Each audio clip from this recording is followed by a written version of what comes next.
Hello everyone, आज हम I am the fated villain manhua chapter 329 को एक्सप्लेन करने जा रहे हैं। अगर आप लोग चैनल पर न्यू हैं तो लाइक और सब्सक्राइब करें लेटेस्ट चैप्टर के लिए। Now let's begin the chapter. बाहर 3 एंशिएंट एंस्टर्स चुपचाप देख रहे थे जब गु चेंग रेमेंट इमॉर्टल के साथ मिस्ट के अंदर चला गया। हैट पहने हुए व्यक्ति ने कहा कि यह लड़का एरोगेंट भी है और कनिंग भी, और जब तक यह जिंदा है उन्हें कभी चैन नहीं मिलेगा। आगे खड़े लीडर ने कहा कि डाविस्ट ब्लैकवाटर की मौत बेकार नहीं जाएगी, लेकिन अभी उनकी करंट स्ट्रेंथ से वे गु चेंग का सामना नहीं कर सकते। उसने आंखें सिकोड़ते हुए कहा कि उन्हें और ज्यादा पावर की जरूरत होगी और पहले अपने क्लैंस से संपर्क करना होगा। दूरी पर जिन यून सिबलिंग्स अपने एंसेस्टर्स को पीछे हटते हुए देख रहे थे। फाइट रोब वाली लड़की ने जिन यून से पूछा कि क्या गुचेंग ह्यूमिलिएशन में आकर उन पर हमला करेगा। जिन यून ने शांति से कहा कि जब तक गुचेंग अपनी रेप्यूटेशन की परवाह करता है वह पब्लिक में ऐसा कुछ नहीं करेगा। तभी लॉनीफे अचानक मुड़ा और भाग गया। एक साथ कई लोगों को वॉइस ट्रांसमिशन भेजते हुए उसने कहा कि एब्सोल्यूट यिन एनर्जी के प्रभाव से साउथ ईस्ट में एक एंशिएंट ग्रोटो हेवन प्रकट हुआ है जो शायद इमॉर्टल ईरा से जुड़ा हुआ है। उसने कहा कि यह यंगर जनरेशन के लिए एक बड़ा अपॉर्चुनिटी है। यह सुनते ही कई यंग कल्टिवेटर्स तुरंत उस दिशा में भाग पड़े। जिन यून ने भी तुरंत कहा कि उन्हें भी जल्दी चलना चाहिए क्योंकि ग्रोटो हेवंस और उनके ट्रेजर्स हमेशा कैपेबल लोगों के होते हैं। उसकी बहन ने थोड़ा हेजिटेट करते हुए पूछा कि क्या यह सच में इमॉर्टल डाओ अलायंस के डाओ चाइल्ड लॉनी फे की खबर है और वह इसे इतनी खुलकर क्यों बता रहा है। जिन यून ने हल्की मुस्कान के साथ कहा कि वजह साफ है, लॉनी फे की स्ट्रेंथ इतनी नहीं है कि वह इसे अकेले हासिल कर सके, इसलिए वह रिस्क को बांट रहा है। उसने आत्मविश्वास से कहा कि अगर यह खबर गुचेंग ने दी होती तो वह 100 गुना हिम्मत होने पर भी वहां नहीं जाता, लेकिन लॉनीफे को वह बिल्कुल भी सीरियस नहीं लेता। उधर एक जंगल के अंदर स्पेस के एक हिडन पॉकेट में एक अकेली लड़की आराम से तलवार पर मांस भून रही थी जैसे वह कोई सीख हो। पास ही गो सीनर एक पत्थर पर लेटी थी। उसके पास उसका छोटा सा बर्ड बैठा था। वह उससे बात करते हुए थोड़ी इरिटेटेड लग रही थी। उसने कहा कि अपर रियलम के लोगों ने हद कर दी है, गु चेंग को डेमोनिक आर्ट्स का इनहेरिटर बना दिया। फिर थोड़ी देर बाद उसने शांत होकर कहा कि उसके पास बस एक इननेट डेमोनिक हार्ट है और कुछ नहीं। गु सीनर ने सोचते हुए कहा कि उसने कभी भी गु चेंग को डेमोनिक आर्ट्स इस्तेमाल करते नहीं देखा। फिर लोग कैसे कह सकते हैं कि वह उसका इनहेरिटर है? क्या उन्हें लगता है कि वे उसे उससे ज्यादा जानते हैं? उसके विचार फिर रिवर ऑन ऑफ रिबर्थ की अजीब विजन्स पर चले गए और वह सोचने लगी कि उनका असली मतलब क्या था। पास में बैठा बर्ड बोला कि उसे इतना गहराई से सोचने की जरूरत नहीं है। उसने सिर घुमाकर पूछा क्यों? बर्ड ने सीधा जवाब दिया कि गुचेंग इतना ब्लैक हार्टेड, ट्विस्टेड और रल्थलेस है कि वह खुद ही किसी डेविल से कम नहीं है। तो फिर फर्क क्या पड़ता है कि वह डेमोनिक आर्ट्स का इनहेरिटर है या नहीं? कुछ सीनर थोड़ी देर चुप रही, फिर मान लिया कि इसमें कुछ सच्चाई है, लेकिन रिवर ऑन ऑफ रिबर्थ का सवाल अब भी उसके दिमाग में था। तभी अचानक बर्ड सतर्क हो गया और बोला कि कोई आ रहा है। यह सुनते ही गुसीनर तुरंत उठ बैठी। उधर जिन यून सिबलिंग्स ग्रोटो हेवन की तरफ उड़ रहे थे। पीछे उड़ते छोटे भाई ने कहा कि यह जगह पहले एक्सप्लोर की जा चुकी लगती है क्योंकि कुछ रिस्ट्रिक्शंस टूटे हुए हैं। साइड में उड़ती बहन ने पूछा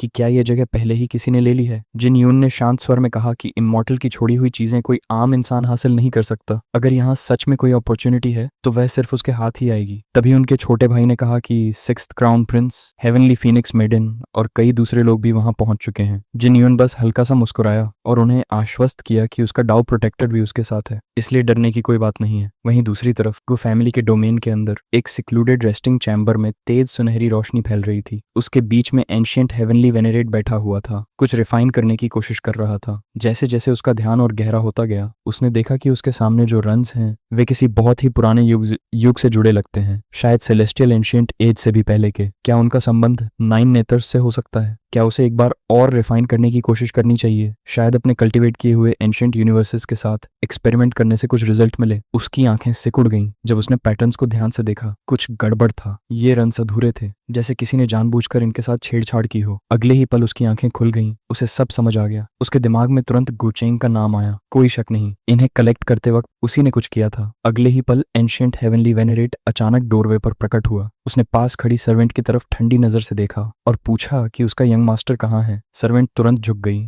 और सम्मान के साथ बोली कि उसके लॉर्ड कुछ काम से बाहर गए हैं और उसे कुछ दिन वेट करने को कहा है। लेकिन एंशिएंट हेवनली वेनेरेट का चेहरा गहरा हो गया। उसकी आवाज और ठंडी हो गई जब उसने दोबारा पूछा वह कहाँ गया है। सर्वेंट चुप रही। उसने जवाब देने से इनकार कर दिया। तभी उसका सब्र टूट गया। उसने आगे बढ़कर उसका गला पकड़ लिया और उसे हवा में उठा लिया, उसे मजबूर करते हुए बोलने के लिए। उसकी सांस रुकने लगी। वह मुश्किल से बोल पाई कि यह गू फैमिली है। उसकी आंखों में गुस्सा चमका, माथे पर नसें उभर आईं, लेकिन अचानक ही उसने खुद को शांत कर लिया। उसने उसे छोड़ दिया और नीचे रख दिया। हल्का सा हंसते हुए बोला कि लगता है वह थोड़ा इम्पेशेंट हो गया था। ठीक है, वह थोड़ा और इंतजार करेगा। सर्वेंट जोर जोर से खांसने लगी, सांस संभालने की कोशिश करती हुई। वह मुड़ा, दरवाजा खोलते हुए धीरे से बोला कि गो फैमिली वाकई सिंपल नहीं है, यहाँ तक कि एक सर्वेंट में भी इतना साहस है। कितना इंटरेस्टिंग। लेकिन जैसे ही वह अंदर गया, उसका एक्सप्रेशन पूरी तरह बदल गया। उसकी आंखों में सावधानी झलकने लगी। उसे लगा कि यहाँ उसे बेहद संभल कर चलना होगा। अगर गुचेंग ने उसके साथ कोई चाल चली है तो यह मामला इतना आसान नहीं खत्म होगा। उधर एब्सोल्युटली इन स्काइजेस की गहराई में जेंग चूचू का हेयरपिन, उसका ट्रेजर्ड आर्टिफैक्ट, 2 टुकड़ों में टूट चुका था। उसका शरीर एक जबरदस्त फोर्स से उछलकर दूर जा गिरा, जमीन पर घिसटते हुए।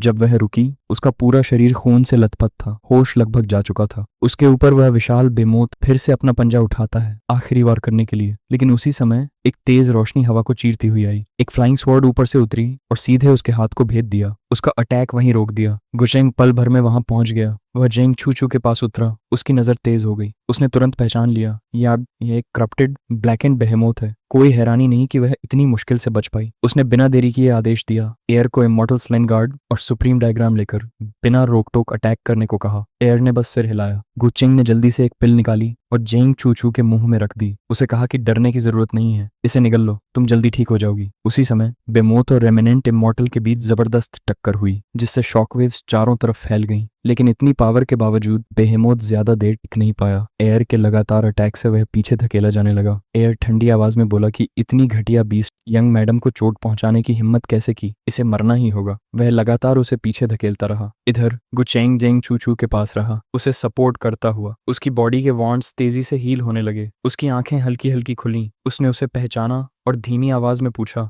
वह यहाँ क्यों है? गुचेंग ने राहत की सांस ली और पूछा, अब कैसा लग रहा है? उसने धीरे से कहा, अब काफी बेहतर है। लेकिन अगले ही पल गुचेंग का चेहरा सख्त हो गया। उसने पूछा, क्या उसने पहले किसी को उसे वार्न करने के लिए नहीं भेजा था? जेंग चूचू चुप हो गई, कोई बहाना नहीं बना पाई। गुचेंग ने हल्का सा ताना मारा, इस बार वह उसे जरूर पनिश करेगा। यह सुनकर वह घबरा गई और जल्दी से बोली, यहाँ नहीं, प्लीज यहाँ नहीं। उसने जल्दी से जोड़ दिया कि मून गेजिंग बेमौत अभी तक खत्म नहीं हुआ है। गुचेंग ने उसे अजीब नजर से देखा और मजाक में पूछा, क्या वह सीरियस है? उसे क्या हो गया है? क्या वह इतना भी नहीं समझता कि सिचुएशन क्या है? शर्म से उसका चेहरा लाल हो गया और उसने जल्दी से माफी मांग ली। दूरी पर एयर और मून गेजिंग बेमौत आमने सामने खड़े थे। एयर बोला कि अब यह काफी कमजोर हो चुका है, लेकिन अभी भी उम्मीद से ज्यादा टफ है। तभी गुचेंग हवा में उठा और उसके पीछे आकर खड़ा हो गया। उसने बीस्ट को देखा और कहा कि यह अभी भी बहुत बड़ा है। उसने हाथ बढ़ाया, उसका ऑरा डेमोनिक स्टेट में बदल गया। उसने शांत स्वर में कहा कि इस बीस्ट में कुछ इंटेलिजेंस है, इसलिए वह इसे एक मौका देगा। अगर यह उसके सामने झुक जाए तो इसे जिंदा छोड़ा जाएगा। बेमौत ने दांत निकालकर गुर्राया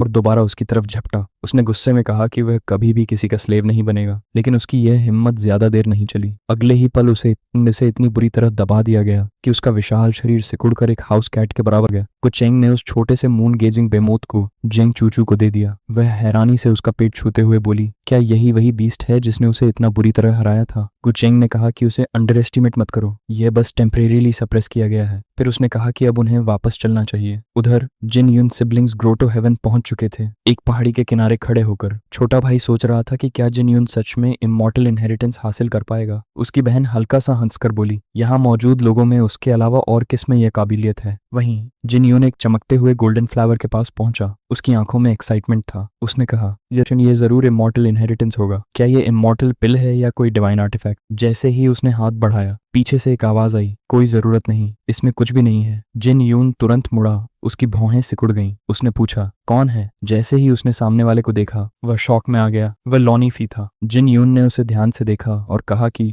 लगता है उन्होंने उसे काफी अंडर एस्टिमेट किया था। असल में वही सबसे ज्यादा छिपा हुआ था। लॉनी फी था। शांत कदमों से आगे बढ़ा और सिर हिलाते हुए बोला, असल में जो सबसे ज्यादा छिपा हुआ है वह वहन नहीं है। जिन यून की नजर तेज हो गई। शक बढ़ गया। उसने पूछा, क्या ये सब उसी की साजिश है? क्या वह उसे मारना चाहता है? उसने हल्की हंसी के साथ कहा कि उसे नहीं पता कि उसने उसे कब ऑनफेंड किया, लेकिन लॉनी फे की करंट स्ट्रेंथ शायद उसे मारने के लिए काफी नहीं होगी। तभी लॉनी फे ने स्टैंस बदला और अगले ही पल तेज रफ्तार से उसकी तरफ बढ़ा। उसके शरीर से डेमोनिक एनर्जी फूट पड़ी। किलिंग इंटेंट के साथ उसने कहा, जो उसकी जान चाहता है वह वहन नहीं है। जिन यून की आंखें, चेहरे पर पसीना आ गया और फिर वह खुद को रोक नहीं पाया। उसने चिल्लाकर कहा, तुम ही डेमोनिक आर्ट्स के इनहेरिटर हो। गाइस, यह चैप्टर यहीं खत्म होता है। अगर आप सभी ने अभी तक चैनल को सब्सक्राइब नहीं किया है तो चैनल को सब्सक्राइब करें और बेल नोटिफिकेशन को ऑल पे सेट कर दें ताकि आप सभी को नेक्स्ट चैप्टर जल्दी से जल्दी मिल सके। Thanks for watching.